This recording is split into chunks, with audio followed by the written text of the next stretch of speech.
I've had this book for a long time, and I've only read maybe two stories, and it's got a lot more than the two stories. And it came to my attention that a story called The Masque of the Red Death might be an appropriate read for the current times.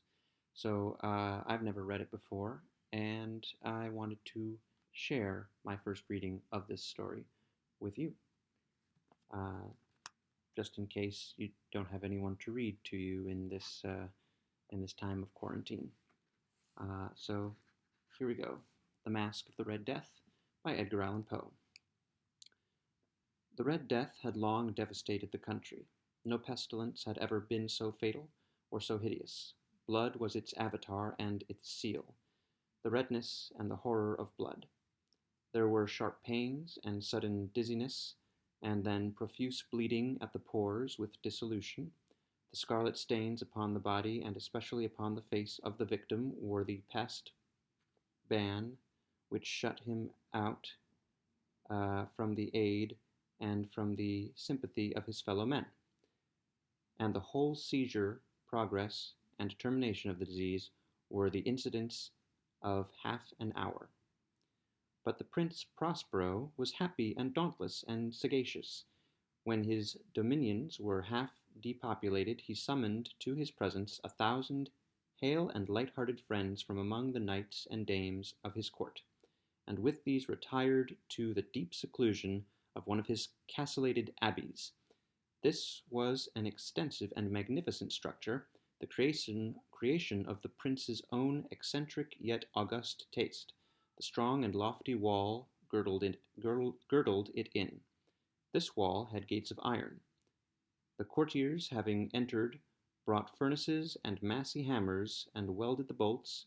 They resolved to leave means neither of ingress nor egress to the sudden impulses of despair or of frenzy from within. The abbey was amply provisioned. With such precautions the courtiers might bid defiance to contagion. The external world could take care of itself. In the meantime, it was folly to grieve or to think.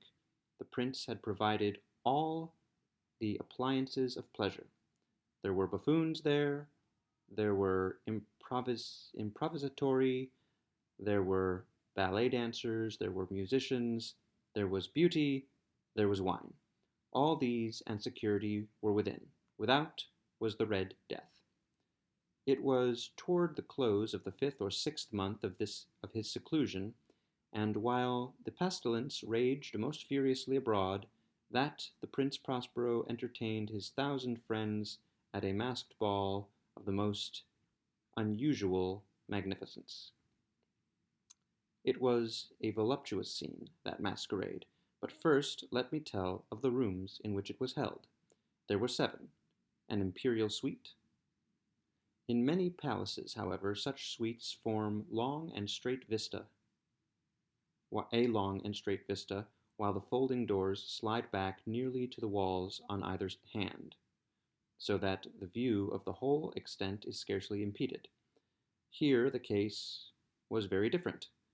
As might have been expected from the Duke's love of the bizarre, the apartments were so irregularly disposed that the vision embraced but little more than one at a time. There was a sharp turn at every 20 or 30 yards, and at each turn a novel effect. To the right and left, in the middle of each wall, a tall and narrow Gothic window looked out upon a closed corridor which pursued the windings of the suite. These windows were of stained glass, whose color varied in accordance with the prevailing hue of the decorations of the chamber into which it opened. That at the eastern extremity was hung, for example, in blue, and vividly blue were its windows. The second chamber was purple in its ornaments and tapestries, and here the panes were purple.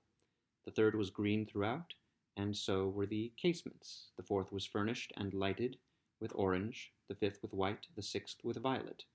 The seventh apartment was closely shrouded in black velvet tapestries that hung all over the ceiling and down the walls, falling in heavy folds upon the carpet. upon a carpet of the same material and hue. But in this chamber only the color of the windows failed to correspond with the decorations. The panes were scarlet, a deep blood color. Now, in no one of the 7 apartments was there any lamp or candelabrum, amid the profusion of golden ornaments that lay scattered to and fro or depended from the roof. There was no light of any kind emanating from lamp or candle within the suite of chambers, but in the corridors that followed the suite there stood, opposite to each window, a heavy tripod bearing a brazier of fire, that projected its rays through the tinted glass and so glaringly illumined the room.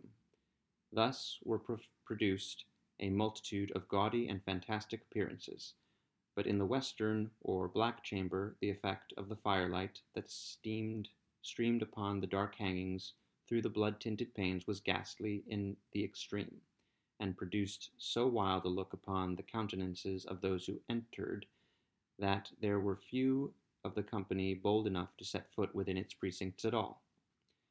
It was in this apartment, also, that there stood against the western wall a gigantic clock of ebony.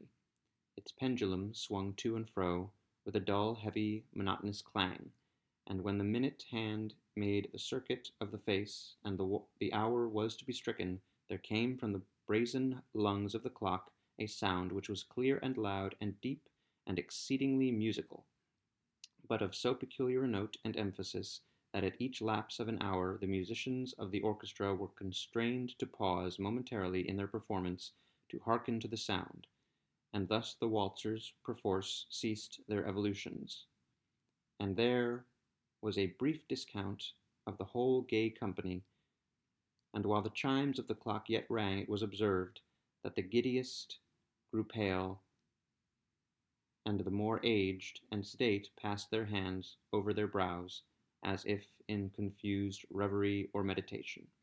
But when the echoes had fully ceased, a light laughter at once pervaded the assembly. The musicians looked at each other and smiled as if at their own nervousness and folly, and made whispering vows, each to the other, that the next chiming of the clock should produce in them no similar emotion. And then, after the lapse of 60 minutes, which embrace 3,600 seconds of the time that flies, there came yet another chiming of the clock, and then were the same disconcert and tremulousness and meditation as before. But in spite of these things, it was a gay and magnificent revel. The tastes of the Duke were peculiar. He had a fine eye for colors and effects. He disregarded the decora of mere fashion. His plans were bold and fiery, and his conceptions glowed with barbaric lustre. There are some who would have thought him mad. His followers felt that he was not. It was necessary to hear and see and touch him to be sure that he was not. He had directed in great part the movable embellishments of the 7 chambers upon occasion of this great fete, and it was his own guiding taste which had given character to the masqueraders. Be sure they were grotesque. There were much glare and glitter and piquancy and phantasm, much of what has been seen in Hernani. There were arabesque figures with unsuited limbs and appointments. There were delirious fancies, such as the madman fashions. There were much of the beautiful, much of the wanton, much of the bizarre, something of the terrible, and not a little of that which might have excited disgust. To and fro in the 7 chambers there stalked, in fact, a multitude of dreams, and these, the dreams, writhed in and about, taking hue from the rooms, and causing the wild music of the orchestra to seem as the echo of their steps. And anon there strikes the ebony clock, which stands in the hall of the velvet, and then for a moment all is still, and all is silent, save the voice of the clock. The dreams are stiff frozen as they stand, but the echoes of the chime die away. They have endured but an instant, and a light, half-subdued laughter floats after them as they depart. and now again the music swells, and the dreams live, and writhe to and fro more merrily than ever, taking hue from the many-tinted windows through which stream the rays from the tripods. But to the chamber which lies most westwardly of the seven there are now none of the maskers who venture, for the night is waning away, and there flows a ruddier light through the blood-colored panes, and the blackness of the sable drapery appalls. And to him whose foot falls upon the sable carpet, there comes from the near clock of ebony a muffled peal more solemnly emphatic than any which reaches their ears who indulge in the more remote gaieties of the other apartments. But these other apartments were densely crowded, and in them beat feverishly the heart of life, and the revel went whirlingly on, until at length there commenced the sounding of midnight upon the clock. And then the music ceased, as I have told, and the evolutions of the waltzers were quieted, and there was an uneasy cessation of all things as before. But now there were 12 strokes to be sounded by the bell of the clock. And thus it happened, perhaps, that more of thought crept with more of time into the meditations of the thoughtful among those who revelled. And thus, too, it happened, perhaps, that before the last echoes of the last chime had utterly sunk into silence, there were many individuals in the crowd who had found leisure to become aware of the presence of a masked figure which had arrested the attention of no single individual before, and the rumor of this new presence having spread itself whisperingly around, there arose at length from the whole company a buzz or murmur expressive of disapprobation and surprise, then finally of terror, of horror, and of disgust. In an assembly of phantasms such as I have painted, it may well be supposed that no ordinary appearance could have excited such sensation. In truth, the masquerade license of the night was nearly unlimited, but the figure in question had out-Heroded Herod, and gone beyond the bounds of even the prince's indefinite decorum. There are chords in the hearts of the most reckless which cannot be touched without emotion. Even with the utterly lost, to whom life and death are equally jests, there are matters of which no jest can be made. The whole company, indeed, seemed now deeply to feel that in the costume and bearing of the stranger neither wit nor propriety existed. The figure was tall and gaunt, and shrouded from head to foot in the habiliments of the grave. The mask which concealed the visage was made so nearly to resemble the countenance of a stiffened corpse that the closest scrutiny must have had difficulty in detecting the cheat. And yet all this might have been endured, if not approved, by the mad revellers around, but the murmur had gone so far as to assume the type of the Red Death. His vesture was dabbed in blood, and his broad brow, with all the features of the face, was besprinkled with the scarlet horror.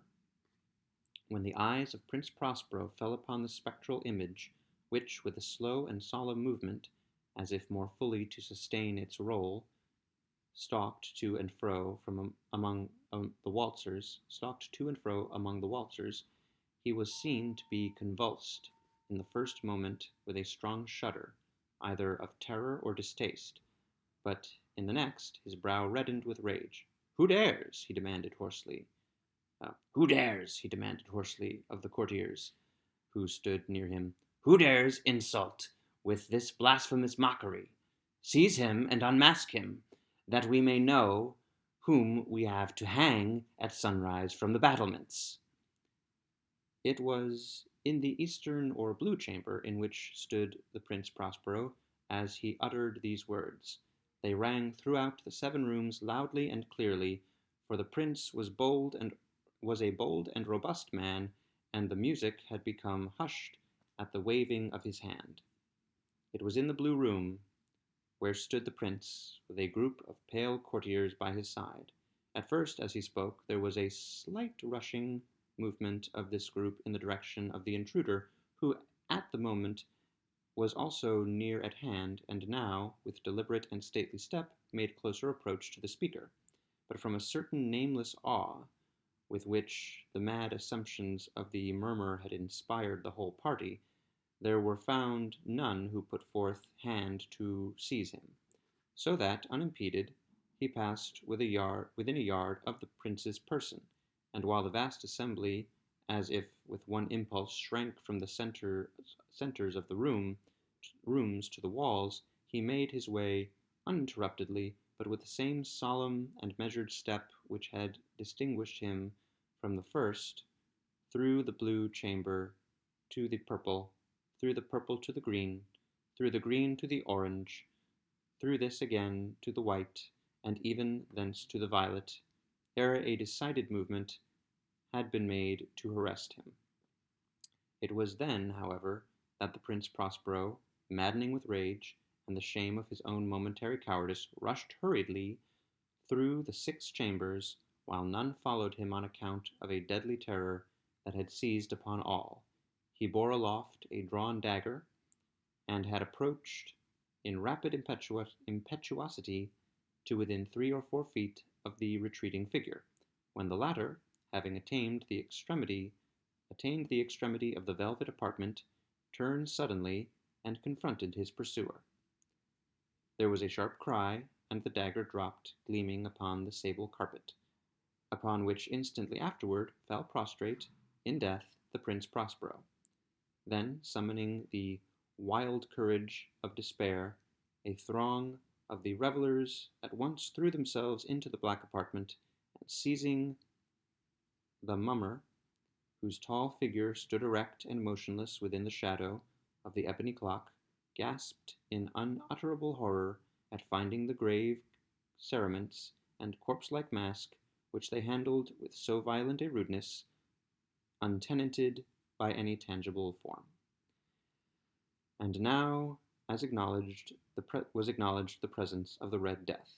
He had come like a thief in the night, and one by one dropped the revellers in the blood-bedewed halls of their revel, and died each in the despairing posture of his fall. And the life of the ebony clock went out with that of the last of the gay, and the flames of the tripods expired, and darkness and decay and the Red Death held illimitable dominion over all.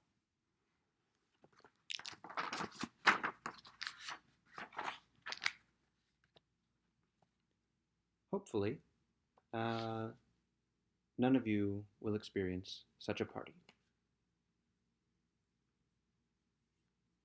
Stay home.